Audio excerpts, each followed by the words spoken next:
qui sait à qui appartiennent les entreprises du CAC 40 ? On ne sait plus les uns et les autres. Et même des fleurons français, en fait, on se rend compte qu'ils appartiennent à des fonds chinois ou américains ou autres. On est dans un capitalisme où on ne sait pas quel est le numéro de téléphone de l'actionnaire, quoi. Alors que là, on le sait avec une fondation.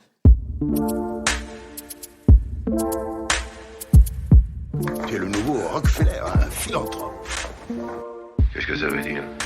Ils veulent changer le monde. Quelle drôle d'idée. Dans un esprit philanthropique. Vous pouvez répéter ? Philanthropique. Philanthropique. Je donnais votre pognon. Et finalement, quand beaucoup de gens aujourd'hui me disent « Mais comment fais-tu pour avoir cette humanité ?» Eh bien, je leur réponds très simplement, je leur dis « C'est ce goût de l'amour. Ce goût, donc, qui m'a poussé à me mettre au service de la communauté, à faire le don de soi. » S'emparer d'un mot qui porte l'amour de l'humanité comme message, en saisir tout le sens et la complexité en toute simplicité, découvrir des hommes et des femmes qui s'engagent, écouter leurs histoires et enchanter le monde avec authenticité. Bienvenue dans Philanthropio, le premier podcast francophone qui raconte la philanthropie et dans lequel je vais à la rencontre de ceux qui la font. Bonjour à tous, je suis Charlène Petit et aujourd'hui je reçois Virginie Segers, une pionnière en France sur les notions d'entrepreneuriat social, de responsabilité sociale et environnementale et celle qui a fait émerger dans l'Hexagone le modèle de fondation actionnaire. Et oui, vous avez bien entendu, une fondation qui détient tout ou partie du capital d'une entreprise. Si vous vous intéressez au modèle économique innovant et à la contribution des entreprises au bien commun, cet épisode est fait pour vous. À votre avis, existe-t-il des finalités compatibles entre le capitalisme et l'altruisme ? Une réforme du capitalisme est-elle possible afin qu'il soit plus inclusif et plus partageur ? Peut-on réconcilier sens et performance économique ? Je vous propose des éléments de réponse à travers cette conversation avec mon invité. Je vous souhaite une excellente écoute et n'hésitez pas à m'écrire ou m'envoyer un message sur le répondeur de Philanthropio pour me partager vos impressions. À bientôt! Virginie Segers, bonjour. Bonjour Charlène.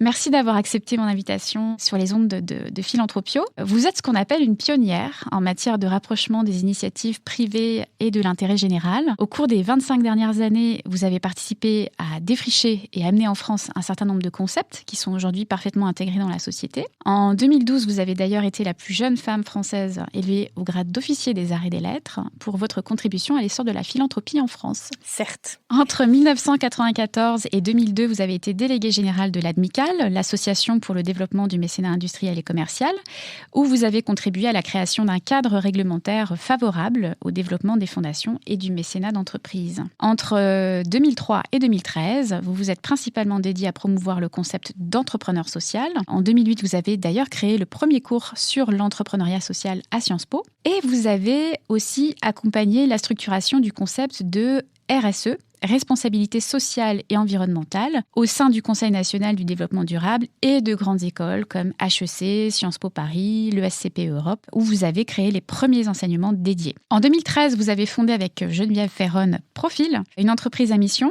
de conseil en stratégie et de recherche dédiée à la contribution des entreprises au bien commun. Profil articule un pôle recherche qui défriche et forge des modèles économiques, juridiques et de gouvernance alternatifs, on y reviendra, et un pôle conseil en stratégie dédié à la conception sur mesure de stratégies contributives au bien commun. Alors, le cabinet mène également des actions de plaidoyer, puisqu'en 2015, vous avez fait émerger en France le modèle de fonds d'action actionnaire, mais aussi de l'entreprise à mission, dès 2017. Et vos travaux ont directement inspiré la nouvelle qualité juridique d'entreprise à mission et le statut des fonds de pérennité proposé par la loi Pacte. Alors plus récemment, vous avez fait de la voie de la post-croissance votre cheval de bataille.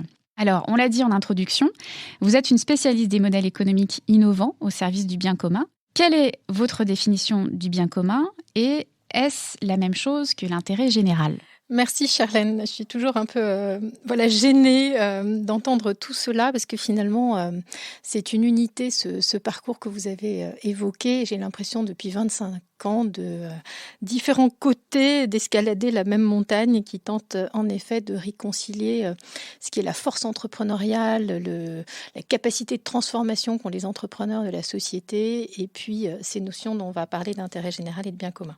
Alors en effet, on a choisi chez Profil davantage de parler de bien commun parce qu'on aime ce qui est complexe et on aime aussi la complétude de cette appellation, non pas en opposition mais qui nous semble plus riche que l'approche de l'intérêt général qui est une approche, d'une part de philosophie politique absolument passionnante, bien sûr, mais malheureusement en France souvent réduite à une approche fiscale. Donc on va savoir ce qui, dans le code des impôts, relève de l'intérêt général ou non. Et évidemment, pour nous, ça n'est pas la seule référence ni le seul moteur. Alors le bien commun, ça serait, pour faire simple, c'est déjà la notion de bien, dont nous n'avons évidemment pas une approche manichéenne. Ce sont des racines grecques et c'est le débat qui est éternel entre Platon et Aristote. D'une part, Platon avec une vision de l'unicité du bien et Aristote de sa multiplicité. Et il nous semble qu'aujourd'hui, cette tension entre est-ce que ce qui nous rassemble est unique ou est multiple est extrêmement fertile et d'actualité. Ensuite, c'est évidemment aussi une réflexion sur ce qui est moral et ce qui est confessionnel ou religieux, sachant que nous sommes profondément aconfessionnels et laïques chez Profil, et que le terme de philanthropie, qui est pour une partie dans notre raison d'être et dans notre nom, profil, phil c'est aimer au sens grec, c'est aimer l'homme et la planète, et nous avons toujours considéré qu'il y a une forme de divorce entre le moral et le religieux, qui là aussi est très utile d'avoir en tête, avec évidemment, selon les confessions, une injonction, une invitation ou un devoir à une forme d'altruisme. La charité, chez les chrétiens, on pourra se référer évidemment à saint Augustin, à saint Thomas d'Aquin, voire à Pascal, et à des philosophes ou des théologiens qui ont pu nous inspirer ou inspirer certains des acteurs que nous accompagnons. Mais ce qui nous motive le plus, nous, c'est l'altruisme, et c'est l'altérité, et c'est la compréhension de cette altérité, et ce sont aussi des théories de Charles Mauss qui montre que tout don invite à un contre-don et que de cet échange naît aussi un lien qui forge la démocratie, qui forge la paix, qui pacifie la société. Donc c'est extrêmement riche de penser que si on contribue à ce que nous appelons le bien commun, on va vers des sociétés qui sont plus en paix avec elles-mêmes et de façon plus globale. Ensuite, c'est évidemment aussi une réflexion sur le et les communs, qui est un débat passionnant, là aussi non seulement philosophique, moral, mais éminemment politique, avec la notion de commun au pluriel, qui sont à la fois des communs naturels, dont nous avons de plus en plus conscience, l'eau, la planète, le climat, l'environnement. Et moi, je pense toujours, parce que peut-être c'est mon année de naissance, à 1969, où l'homme, pour la première fois, va sur la Lune, voit la Terre du ciel et se rend compte d'abord qu'elle est bleue, que c'est une jolie planète, mais qu'elle est unique finalement. Et c'est là qu'il y a la vie. Pour l'instant, on n'en a pas encore trouvé ailleurs. Et cette vie, nous savons aujourd'hui que nous la mettons profondément en danger et qu'il y a urgence à agir. Et donc, cette limite finalement de la planète est une invitation, une injonction à se mobiliser, protéger ce que nous avons en commun et nos communs au pluriel. Je dirais pour conclure qu'il y a aussi dans notre démarche chez Profil une dynamique qui est d'ordre politique au sens noble, parce que nous accompagnons des entreprises, des entrepreneurs, nous n'accompagnons pas des collectivités locales ou des acteurs publics, même si nous travaillons avec eux. Et nous sommes convaincus que l'entreprise a un rôle politique à jouer. Et c'est pour ça que nous nous intéressons au modèle de gouvernance, au modèle de propriété, au modèle de transmission, au modèle économique, au modèle de partage et de création de la valeur. Et donc on va au-delà de ce que les acteurs traditionnels de la philanthropie ou ceux qui s'intéressent à l'intérêt général vont creuser. Et c'est pour ça, vous l'avez évoqué, que nous avons un pôle de recherche, je dirais, qui va dans le dur et qui va souvent plus loin que ce qu'on peut voir dans le monde de la philanthropie classique, en réinterrogeant des modèles existants, en imaginant de nouveaux, en ayant l'audace parfois d'oxymore. Moi, on m'a dit souvent que les fondations actionnaires, c'était un oxymore, comme on me disait que l'entrepreneuriat social, c'était un oxymore il y a 20 ans. Et c'est parce seulement parce que je suis fille de poète ou d'éditeur que j'aime les oxymores, mais je pense qu'il y a dans les oxymores une rencontre, un choc de culture, un choc de temporalité qui est de nature à être profondément fertile et source d'innovation. Donc voilà pourquoi, de façon un peu développée, nous avons préféré la complexité et finalement aussi l'unicité du mot bien commun à la notion un petit peu plus réductrice d'intérêt général. Bien sûr, on va revenir plus en détail au cours de l'interview sur le cœur de Profil et plus particulièrement sur le concept de fondation actionnaire. Mais avant ça, je voulais revenir sur un ouvrage que vous avez écrit il y a quelques années, qui a été pour moi une de mes premières lectures en philanthropie, et donc qui s'intitule « La nouvelle philanthropie réinvente-t-elle un capitalisme solidaire ?» Alors déjà, là, vous aviez le goût pour les oxymores, mais aussi pour la convergence de l'économie et de la philanthropie. Oui, j'ai quelques marottes comme ça. Alors, dans cet ouvrage paru en 2009, il est question de philantrepreneurs, de philanthropie de changement social, en réaction à la philanthropie traditionnelle. Il est question aussi de retour social sur investissement de la philanthropie. Moi, je me demandais, 13 ans plus tard, quel regard portez-vous aujourd'hui sur ce que vous appeliez à l'époque la nouvelle philanthropie ? Et avez-vous le sentiment que nous avons avancé vers un capitalisme plus responsable ? Quand j'ai écrit ce livre, j'étais assez stupéfaite de voir qu'il n'y avait pas de littérature contemporaine sur la philanthropie. Alors que la philanthropie, c'est un terme, encore une fois, qui a ses racines grecques, qui a eu une actualité considérable à partir du XVIIe siècle, dans la lignée des philosophes des Lumières, de la Révolution française, qui a connu un développement inouï au XVIIIe siècle. Je me suis plongée, moi, dans des archives du Centre social français où on voyait à quel point la littérature était abondante. Il y avait des journaux en kiosque, le petit philanthrope, le grand philanthrope. Il y avait des sociétés de bienfaisance et des sociétés philanthropiques qui participaient au débat politique de l'époque.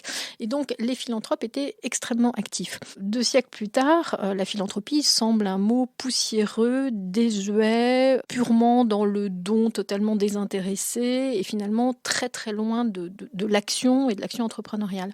Et donc, j'avais en face de moi des philanthropes qui néanmoins agissaient, qui étant des entrepreneurs avaient de l'exigence dans la façon dont conduire leurs projets, qui se comportaient quasiment comme des investisseurs, mais avec la volonté d'avoir un impact non pas financier, mais social. Et je me suis dit que ça méritait de leur donner la parole et de voir un peu où on en était en matière de philanthropie en France. Donc, d'où cette enquête, d'où ce livre aux éditions Autrement, qui en effet à l'époque était un peu le seul dans ce domaine. Donc, je dirais qu'aujourd'hui, en effet, je ne sais plus combien d'années plus tard, mais 13 ans si vous me l'avez rappelé, oui, je considère qu'il y a de plus en plus d'acteurs qui ont cette démarche, qui ont cette attitude lorsqu'ils donnent, mais qu'on va, en tout cas je l'espère, et c'est ce que nous encourageons chez Profil, vers moins, j'oserais le mot de schizophrénie.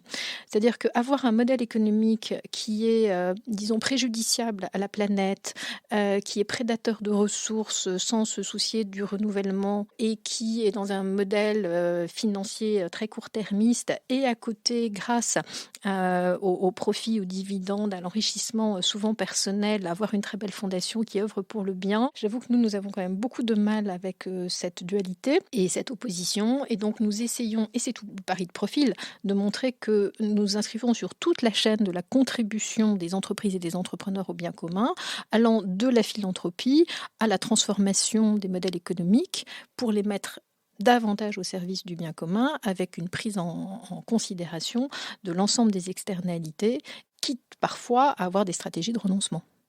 Oui, c'est ça, en fait, plus qu'à la philanthropie corporative en tant que telle, qui existe indépendamment des autres activités de l'entreprise, vous vous êtes intéressé à la manière dont elle pouvait s'inscrire directement au cœur du modèle économique et de contribution des entreprises. Oui, on a pris le mot philanthropie, non pas pour faire du conseil en philanthropie, même si nous le faisons, mais c'est finalement assez accessoire dans l'ensemble des offres de Profil, pour nous intéresser davantage au cœur du réacteur, qui est ce que produit l'entreprise, pourquoi, comment, et avec quelles ressources et quelles finalités. Et on parle d'ailleurs aujourd'hui d'économie contributive des entreprises, c'est-à-dire la création de valeur qui est dédiée au bien commun, en opposition à l'économie productive qui, elle, satisfait des besoins plus individuels. Alors, on va parler à présent d'un modèle que vous défendez depuis 2015, celui des fondations actionnaires. Est-ce que vous pouvez nous définir ce que c'est et d'où ça vient ? Et est-ce que le modèle français est identique à l'original, si je puis dire? Alors, il n'y a pas vraiment de modèle original, mais alors, une fondation actionnaire, c'est vraiment très basique, je vais vous décevoir. C'est une fondation ou un organisme assimilé à une fondation, donc par exemple en France, un fonds de dotation, qui tout simplement est actionnaire. Voilà. Et donc, qui se retrouve à avoir une double mission, une mission philanthropique, consubstantielle au fait que c'est un organisme d'intérêt général, en tout cas, c'est comme tel que nous le promouvons chez Profil.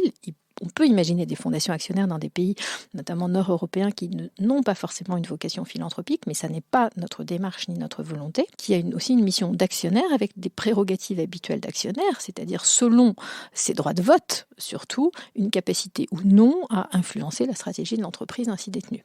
Alors, ce qui nous a inspiré, ce sont les pays d'Europe du Nord, où quantité d'entreprises, et non des moindres, sont détenues par des fondations. Par exemple, Rolex, Carlsberg, Novo Nordisk, Velux, Victorinox, voilà, pour citer des noms que nos auditeurs connaissent, sont des entreprises qui appartiennent à des fondations. Cela signifie qu'elles ne peuvent pas être rachetées. Et donc, c'est un modèle très étonnant et très subversif dans le capitalisme, de propriété, de transmission, de gouvernance, de protection des entreprises, de patriotisme économique, puisque les capitaux des fondations, et les fondations étant souvent du droit national du pays de l'entreprise, restent dans ce pays, avec dans leur statut, et c'est ça que j'aimerais un jour parvenir à obtenir en France, on en est encore un petit peu loin, avec l'affirmation de cette double mission, encore une fois philanthropique, formidable, financé grâce aux dividendes qui remontent à l'actionnaire, et donc, entre parenthèses, souvent avec des moyens bien plus élevés, voire considérablement étendus par rapport aux fondations classiques que créent des entreprises de façon périphérique et sans lien capitalistique. Là, le propriétaire de l'entreprise, c'est une inversion des paradigmes, le propriétaire de l'entreprise est la fondation. C'est pas la fondation à côté qui est un petit satellite qu'on peut éventuellement fermer si un jour ça n'est plus la priorité. C'est l'actionnaire. Et c'est souvent l'actionnaire majoritaire et parfois l'actionnaire unique. Et donc les dividendes remontent pour des sommes considérables. Si je prends l'exemple de Novo Nordisk, donc le grand laboratoire d'insuline, qui est propriétaire de 100% de la holding propriétaire du labo, eh bien la fondation, chaque année, c'est plus de 500 millions d'euros qui vont à l'intérêt général, dans un petit pays comme le Danemark. Au Danemark, 68% de la capitalisation boursière de Copenhague est le fait d'entreprises détenues majoritairement par des fondations. Pour nous, c'est inimaginable quand on regarde la structuration de notre CAC 40. Donc oui, une mission aussi actionnariale de protection qui rassure souvent les parties prenantes parce qu'elles savent d'abord que l'entreprise a un actionnaire stable, un actionnaire de long terme, un actionnaire d'intérêt général. Donc on peut imaginer qu'il y ait une forme de porosité avec la façon dont il va conduire les affaires et orienter la stratégie de l'entreprise. Et puis, évidemment, une finalité qui est une finalité redistributrice. Cette fondation, donc, elle n'est plus périphérique, elle possède partiellement ou totalement l'entreprise, et donc elle peut orienter ses choix stratégiques. Mais plus généralement, quelles sont les principales raisons d'encourager les fondations actionnaires ? Au-delà du fait qu'il y a une sanctuarisation du capital, que ça permet de préserver l'ADN de l'entreprise, si je puis dire, en particulier quand il y a des cessions d'entreprise ou une transmission d'une génération à une autre.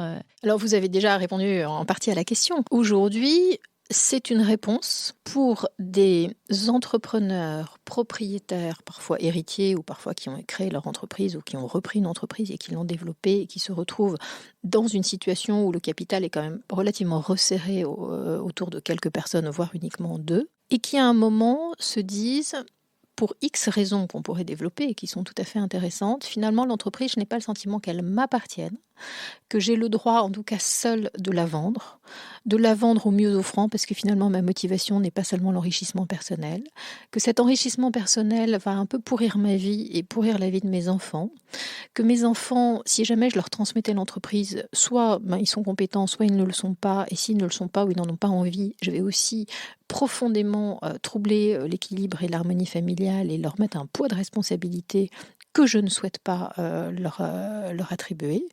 Et donc c'est aussi un soulagement, souvent, comme solution de transmission, à un organisme pérenne, encore une fois qui ne pourra pas être racheté, qui est un collectif et qui va avoir une mission d'actionnaire qui peut être précisée, non pas dans les statuts en France aujourd'hui, mais dans ce qu'on appelle une charte d'engagement qui détermine, qui encapsule dans un texte quelles sont les responsabilités qu'on veut transmettre à cet actionnaire singulier pour protéger souvent les missions et les valeurs de l'entreprise. Alors, j'ai lu en préparant l'interview qu'on estimait à des centaines de milliers d'entreprises familiales qui devraient être transmises dans les 15 prochaines années, ce qui représente quand même une manne philanthropique.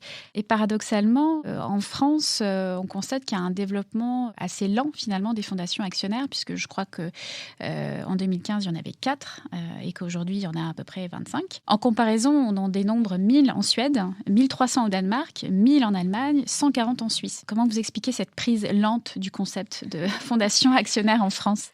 Alors, c'est pas faute nous-mêmes de nous y consacrer, mais nous sommes d'abord une petite entreprise, alors reconnue dans son secteur, mais on reste quand même une petite entreprise et un cabinet très engagé. Et on l'explique par plusieurs éléments. D'abord, un élément culturel. C'est-à-dire qu'il y a une grande méfiance par rapport au modèle hybride, contrairement à ce qu'on dit. Et moi, mon plus grand étonnement, et je dirais ma déception, c'est qu'aujourd'hui, des acteurs pour lesquels j'ai énormément de respect, qui sont des acteurs très institutionnels du monde de la philanthropie, ont, pour le dire de façon polie, beaucoup freiné l'essor d'un statut de fondation actionnaire et même n'ont jamais promu ce modèle. Pourquoi ? Sans doute parce que, en tout cas, ce que j'ai entendu comme argument, c'est une crainte de contamination, donc les mots sont forts, hein. Contamination par le sujet de l'économie, de la vertu de la philanthropie, ce avec quoi je ne suis absolument pas d'accord, parce que je pense qu'au contraire, la contamination est positive et c'est plutôt le monde de la philanthropie et l'actionnaire philanthropique qui va contaminer, si on pouvait utiliser ce terme que je n'aime pas, l'acteur économique.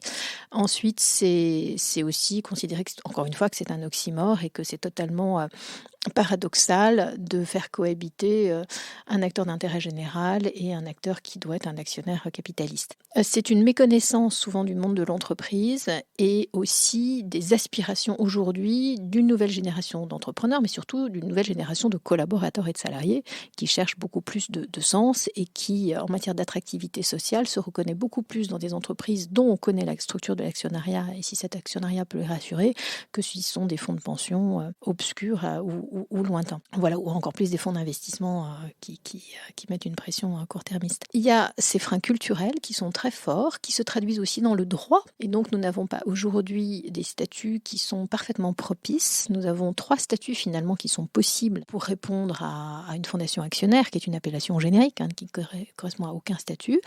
Le statut de la fondation reconnue d'utilité publique, qui est magnifique pour faire plein de choses, mais on ne peut pas dire que ce soit un statut très entrepreneurial, très agile. Les fondateurs, malheureusement, doivent être minoritaires dans la gouvernance. Donc, autant vous dire que quand quelqu'un se dépossède, parce que c'est une dépossession, la fondation actionnaire, c'est une dépossession, et j'insiste là-dessus, parce qu'on me dit souvent, mais c'est pas de la philanthropie, mais c'est plus que jamais de la philanthropie.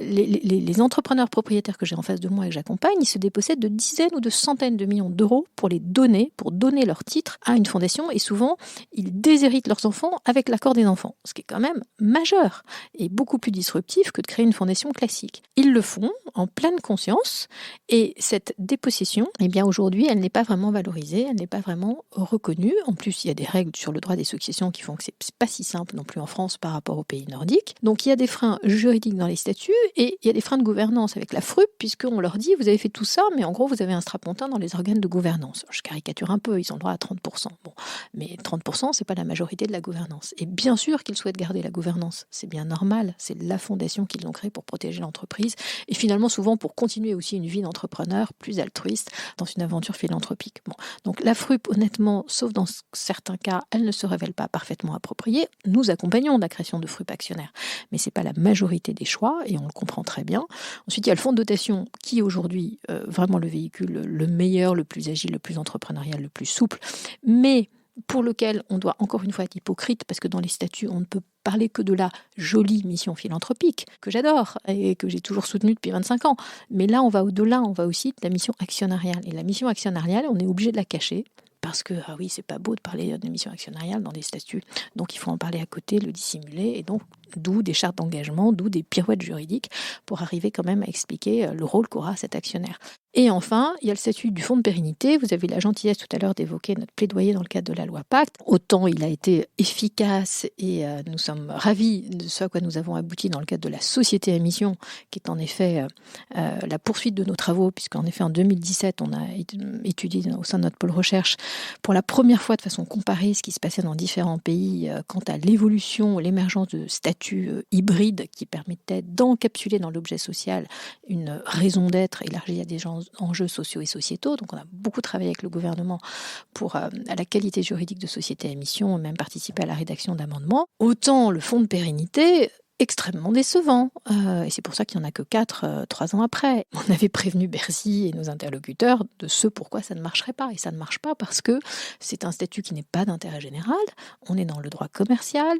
Donc la dépossession est fiscalisée. Donc non seulement il va falloir se déposséder et donner, mais en plus on va devoir payer, ce qui est quand même le comble. Et voilà, il y a d'autres inconvénients aujourd'hui, d'autres freins que nous avons parfaitement identifiés. Nous avons envoyé des notes techniques à nos interlocuteurs. Donc s'ils veulent faire évoluer le fonds de pérennité, ils savent par où prendre le sujet. Donc aujourd'hui, on n'a pas non plus le statut de fondation actionnaire de nos rêves. Alors on arrive à le faire. Des entrepreneurs qui prennent des risques finalement se lancent, c'est tout à leur honneur. Et nous les avons réunis dans une communauté de pionniers qui s'appelle De facto, Dynamique européenne en faveur des fondations actionnaires, qui en réunit aujourd'hui une quinzaine et des correspondants donc dans des pays de référence que nous avons étudiés, la Suisse, l'Allemagne et le Danemark. Alors justement, vous le mentionnez, vous avez créé ce mouvement en 2018. Pourquoi ce modèle n'existe pas en Amérique du Nord ou dans d'autres parties du monde, selon vous ?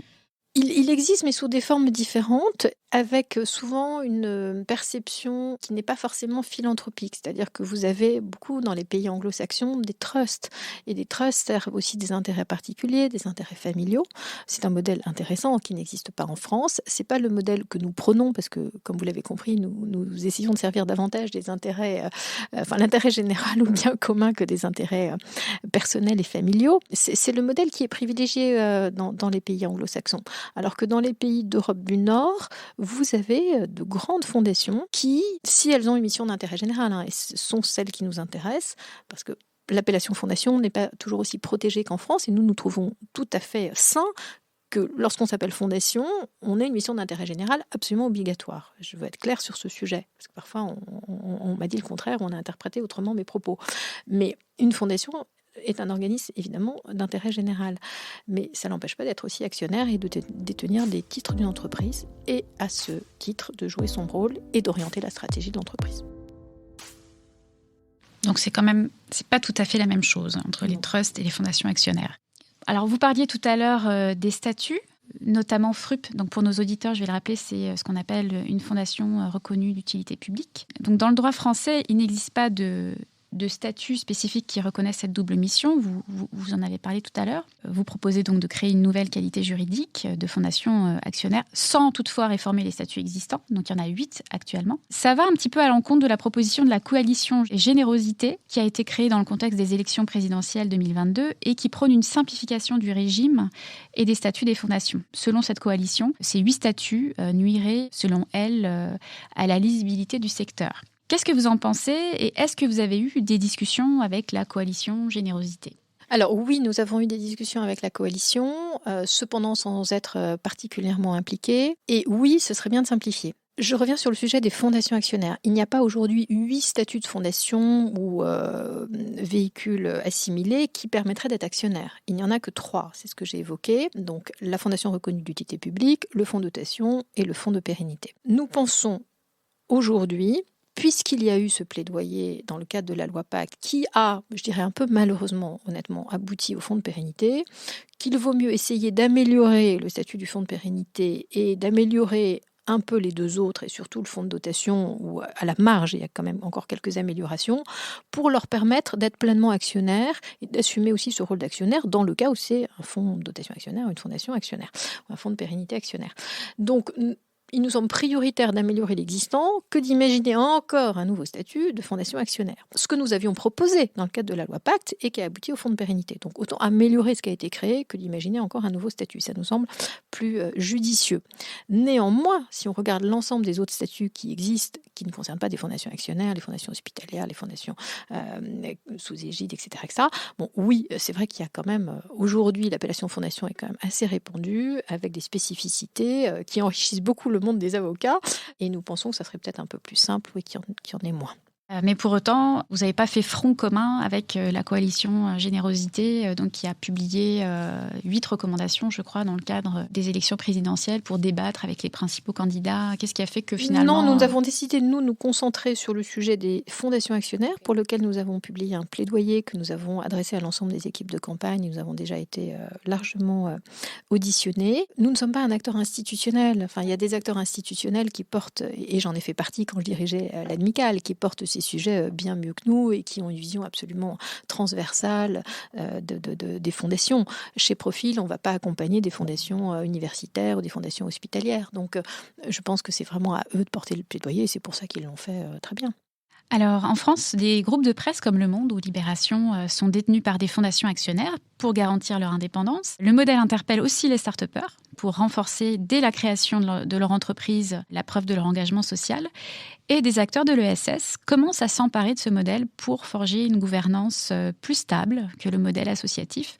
On voit aussi des fonds d'investissement détenus par des fondations actionnaires. Donc finalement, la fondation actionnaire, c'est un véhicule à géométrie variable où tout le monde peut y trouver son compte. Alors non, pas tout le monde, parce qu'il faut quand même avoir le courage de le faire. Je dirais courage à beaucoup d'égards. Courage de la dépossession, courage ensuite d'une distanciation par rapport à l'entreprise, courage aussi de partir dans une aventure qui va être une aventure philanthropique, ce qui n'est pas forcément évident non plus pour tout acteur économique, courage d'aller dans une voie nouvelle, encore escarpée, semée d'embûches, un chemin de crête en France où il y a encore assez peu d'acteurs et on peut se sentir un peu seul, et c'est pour ça d'ailleurs que nous avons fédéré certains pionniers. Bon, ce qui est intéressant, c'est qu'au-delà des secteurs économiques, au-delà des tailles d'entreprise, au-delà du modèle économie sociale ou modèle capitaliste classique, avec la possibilité, pourquoi pas, d'être coté en bourse, même si on n'a pas encore d'exemple en France de fondation actionnaire, enfin actionnaire d'une entreprise qui par ailleurs serait cotée.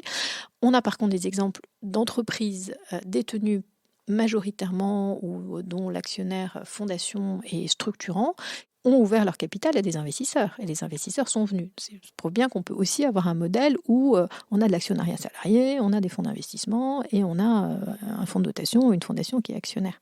Donc au-delà de toutes ces différences, eh bien, il y a un commun ou des communs, pour revenir à notre sujet liminaire, qui est une vision un peu différente de la propriété, de la transmission, de la protection et finalement du partage de la valeur. Et du côté des investisseurs, donc il y a cette idée assez rassurante que finalement la fondation actionnaire est un petit peu un garde-fou, un gage de pérennité. Et en même temps, est-ce qu'il n'y a pas ce côté un peu frein lié à l'idée qu'il y a moins de circulation du capital ? Alors, non, parce que justement, on a tendance à en penser, à partir du moment où ça appartient à une fondation, on ne peut plus rien faire. Enfin, c'est figé. Alors on nous dit toujours, oui, si l'entreprise ne va pas bien, qu'est-ce qui se passe, etc. Comme avec tout autre actionnaire, à un moment, il faudra bien fermer, ou ça ne marchera plus. Mais ce n'est pas finalement si différent qu'un autre actionnaire. Et pour l'instant, ça ne s'est pas produit. Je fais une petite parenthèse, mais lorsqu'on regarde les études nord-européennes, on voit souvent que les entreprises détenues par des fondations sont performantes, sont plus résilientes aux crises. Donc finalement, ont une force d'adaptation un peu plus grande que les autres. C'est rassurant. Donc, si je reviens à votre question, encore une fois, il est tout à fait compatible de faire entrer au capital des fonds d'investissement, de faire entrer de l'actionnariat salarié, voire un jour d'être coté en bourse. Je vous rappelle les statistiques que j'ai citées tout à l'heure sur le Danemark, où la majorité de la capitalisation boursière est détenue le fait d'entreprises détenues majoritairement par des fondations. Bon, en France, ça arrivera peut-être un jour. Pour l'instant, pas vraiment. D'ailleurs, qui sait à qui appartiennent les entreprises du CAC 40 ? On ne sait plus les uns et les autres. Et même des fleurons français, en fait, on se rend compte qu'ils appartiennent à des fonds chinois ou américains ou autres. On est dans un capitalisme où on ne sait pas quel est le numéro de téléphone de l'actionnaire, quoi. Alors que là, on le sait avec une fondation. Je rebondis un instant sur ce que vous avez dit à l'instant, sur la recherche qui a prouvé que les entreprises détenues par les fondations actionnaires étaient plus résilientes. Les statistiques sont quand même assez surprenantes. Disons qu'on ne s'y attend pas. 30% des entreprises détenues par des fondations actionnaires disparaissent avant leur 60e anniversaire, contre 80% pour les entreprises conventionnelles. C'est plus que du simple au double. Là, c'est vraiment, il y a un écart monstrueux. Si je rebondis sur ce que vous dites, ce qui nous a beaucoup troublé quand on a osé se lancer dans cette étude nord-européenne en 2015. Bon, je dis audace parce qu'on était 3 chez Profil et on y allait nous-mêmes. On n'a pas envoyé des journalistes, etc. Donc il a fallu déjà montrer patte blanche parce qu'on touche très vite des sujets sensibles de propriété, de gouvernance, etc. Et donc on a eu la chance de montrer patte blanche aux bons interlocuteurs et qu'on nous ouvre les portes des fondations. Et ce qui nous a sidérés, c'est de voir à quel point il y avait très peu de recherche académique sur le sujet. Alors que c'est un sujet passionnant, parce que déjà le sujet de la philanthropie est passionnant et multiple, et c'est pas à vous que je vais le dire, mais alors le sujet des fondations actionnaires, ça ajoute toute une dimension qui est la dimension de la propriété d'entreprise. Et très étonnamment, le Centre européen des fondations n'avait absolument pas investigué ce champ. Les grands centres de recherche en économie ou en philanthropie, pour peu qu'ils existent, il n'y avait quasiment rien. Et donc c'est uniquement en Allemagne et au Danemark qu'on a réussi à identifier des travaux. Alors, au Danemark, oui, il y a vraiment un chercheur, Stine Thomsen, qui s'est consacré à ça, mais essentiellement sur un panel danois. Donc, des études transeuropéennes, on n'en avait pas. Et donc, à notre stupéfaction, notre étude a été la première. Voilà, donc on a un peu ouvert la voie, et c'est pour ça d'ailleurs que dans notre raison d'être, nous assumons d'ouvrir la voie pour accélérer la contribution des entreprises au bien commun. C'est le rôle de notre pôle recherche. Alors, j'aimerais quand même qu'on dise un mot sur un autre projet que vous avez porté il y a 1 an ou 2 ans, en tout cas c'était avant la pandémie, l'AG du futur, la première conférence spectacle que vous avez montée et qui interroge la contribution des entreprises au bien commun et le rôle des actionnaires de demain. Est-ce que vous pouvez nous en dire un petit peu plus sur ce projet et s'il y aura une prochaine édition? Ah oui, je peux vous en parler. Alors je vous en parle presque comme, j'oserais dire, bon, certes productrice chez Profil, mais aussi spectatrice, parce que cette AG du futur, c'est vraiment mon associé préféré, Geneviève Ferron, et à l'époque Anne-Lise Bance qui dirigeait nos travaux, qui l'ont conçu, monté, inventé avec toute leur créativité. Alors c'était avant la loi Pacte, c'était en février 2019. Nous avions publié donc en 2017 notre étude sur les entreprises à mission. Nous avions ensuite travaillé avec des entrepreneurs du Nord pour essayer de comprendre concrètement comment on pourrait devenir entreprise à mission et pourquoi, et quels sont les engagements qu'il faudrait prendre, comment les rendre ou non opposables, etc. Et fort de ces travaux, nous avions édité un guide pratique pour devenir entreprise à mission, alors que la qualité juridique n'existait pas encore, donc on était en avance de phase. On travaillait en parallèle avec le gouvernement, et on s'est dit, mais finalement, quel est l'organe finalement souverain où va être prise la décision de devenir entreprise à mission? C'est une assemblée générale extraordinaire. Et si nous simulions ce que sera peut-être une AGE demain? Et donc on a eu cette idée un peu folle de louer un grand théâtre à Paris, le théâtre du Gymnase, d'inventer que le public allait jouer des collèges différents d'actionnaires, donc des actionnaires salariés, des actionnaires familiaux, une partie qui était cotée en bourse. On a inventé une entreprise totalement fictive qu'on a appelée Mirliton dans le domaine de l'alimentation. On a inventé ses marques, ses produits, ses logos. On a travaillé, enfin elles ont travaillé d'arrache-pied avec des fonds d'investissement partenaires et notamment le fonds Sycomore pour imaginer le business model, le business plan, la stratégie, les arbitrages, etc. Donc tout était fictif. Geneviève jouait le rôle de la présidente familiale de la société Mirliton. On a demandé à des vrais DG d'autres entreprises de jouer le vrai faux DG de Mirliton ou le vrai faux DRH ou le vrai faux directeur financier. On a fait tout ce casting et des répétitions un peu à l'arrache quand les uns et les autres étaient disponibles. C'était fou, c'était une pièce de théâtre. Je vous avoue que j'ai eu un moment d'angoisse en me disant ça ne prendra pas, on va sentir que tout ça est faux et ça va faire un flop terrible. Mais en même temps, je savais le talent des équipes et surtout la motivation à ce jeu qui n'était pas un jeu parce qu'on se disait demain, les AG de certaines entreprises vont être celle-ci. Et donc finalement, Mirliton va aussi ouvrir la voie. Et on a rempli le théâtre, ce qui était incroyable parce qu'on n'avait aucune agence de communication avec nous, on n'en avait pas les moyens. Il y a une vidéo encore sur notre site, je crois, à la fois un petit teaser et puis l'intégralité qui a été filmée. Tout le monde a joué le jeu. On a cru que l'entreprise existait et on a cru qu'on était vraiment les actionnaires d'un soir. capable ou non d'orienter la décision, de donner une raison d'être à Mirliton, de forger ses engagements et de se donner rendez-vous quelques années plus tard pour voir si Mirliton était au rendez-vous. Alors, nous avions le grand désir d'en organiser d'autres. C'est un travail considérable. Et là, c'est vrai qu'il faudrait peut-être le faire avec des agences, d'événements, etc. Et on ne peut pas non plus se disperser parce qu'on a déjà beaucoup d'activités en recherche et beaucoup d'activités en conseil. Mais je pense que oui, on va vouloir savoir si Mirliton était au rendez-vous. Et je pense que oui, on organisera certainement une autre AG du futur. Je vais vous présenter Stanislas Billaud de Lochner, que j'ai reçu juste avant sur le podcast, qui pourrait très certainement vous appuyer sur la partie événementielle. Virginie, on va terminer sur une note peut-être un petit peu plus personnelle. J'ai découvert en préparant l'émission que vous n'étiez pas seulement une sommité dans votre domaine, mais également une artiste. Non, je vous ai dit que j'essaye d'escalader le sommet depuis longtemps, mais je crois qu'en tout cas moi-même, je n'y arriverai jamais. Vous êtes l'auteur d'une 50aine de chansons qui ont fait l'objet de 3 albums que vous avez interprétés sur scène. Vous l'avez rapidement mentionné tout à l'heure, mais vos parents étaient eux-mêmes artistes. Votre père, Pierre Segers, était éditeur et poète, et votre mère, Colette Segers, était romancière. Qu'est-ce qui a fait que vous n'avez pas choisi de mettre à l'avant-plan votre carrière artistique pour vous consacrer à l'engagement des entreprises ? Alors ça appelle une réponse pas forcément très courte. Oui, j'ai eu la chance de naître dans une famille d'éditeurs, d'écrivains, de poètes, avec un père beaucoup plus âgé que moi, puisqu'il m'a eu, il avait plus de 60 ans. Et lui avait forgé son engagement pendant la guerre, pendant la résistance, en éditant sous la clandestinité des poèmes, considérant que les mots pouvaient dans certains cas aussi être une arme dans des périodes particulièrement noires de notre histoire. Aragon, Éluard, Cocteau et les autres étaient des amis intimes et indéfectibles. Donc évidemment, quand je suis née beaucoup plus tard, j'ai baigné dans une histoire assez particulière, avec un amour des lettres, un amour aussi de la chanson. Mon père aimait énormément la chanson comme vecteur de démocratisation de la poésie et permettant une accessibilité beaucoup plus facile et quotidienne. Mais ça remonte aussi au temps des troubadours. C'est pas seulement... Je pense qu'aujourd'hui, il serait intéressé par le rap, le slam et d'autres formes de musique.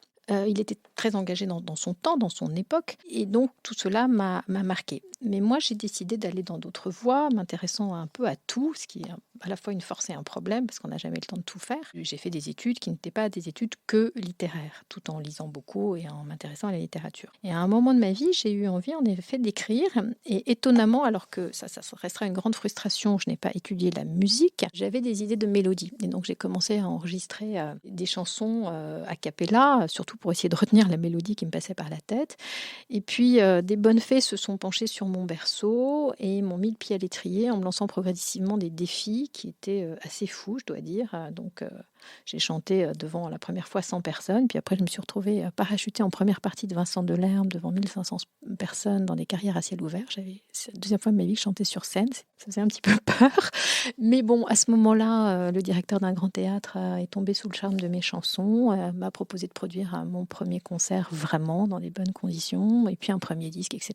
C'est une partie importante de ma vie, c'est peut-être une partie où je m'exprime beaucoup plus sur qui je suis vraiment, où je me livre avec des émotions variées qui vont du rire à la tendresse, à l'amour, aux larmes, les registres de la vie.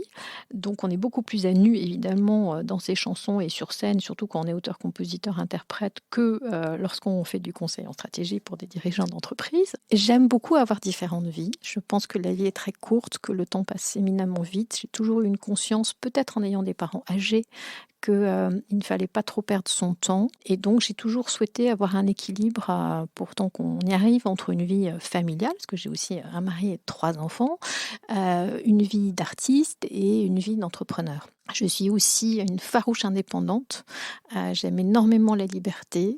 Je n'ai jamais eu à faire de CV de ma vie et je pense que j'aurais du mal parce que je ne pense pas qu'on puisse se résumer à une feuille A4. Et donc, je reconnais que c'est un peu particulier. Si je n'ai pas souhaité donner toute sa place à la chanson, c'est d'une part parce que j'ai commencé tard et que j'avais déjà ma vie plutôt d'entrepreneur, de conseil. J'étais aussi professeure très jeune. J'ai commencé à enseigner à Sciences Po à 22 ans, etc. Et j'aimais ces différentes vies et leur complémentarité, parfois leur opposition. Mais encore une fois, vous avez compris, j'aime bien ce qui s'oppose, parce que je trouve que c'est souvent fertile. Enfin, ça fait réfléchir en tout cas, ça met en perspective. C'est ensuite parce que c'est trop aléatoire la chanson. Et j'ai parlé avec des chanteurs et ils sont très vite désabusés.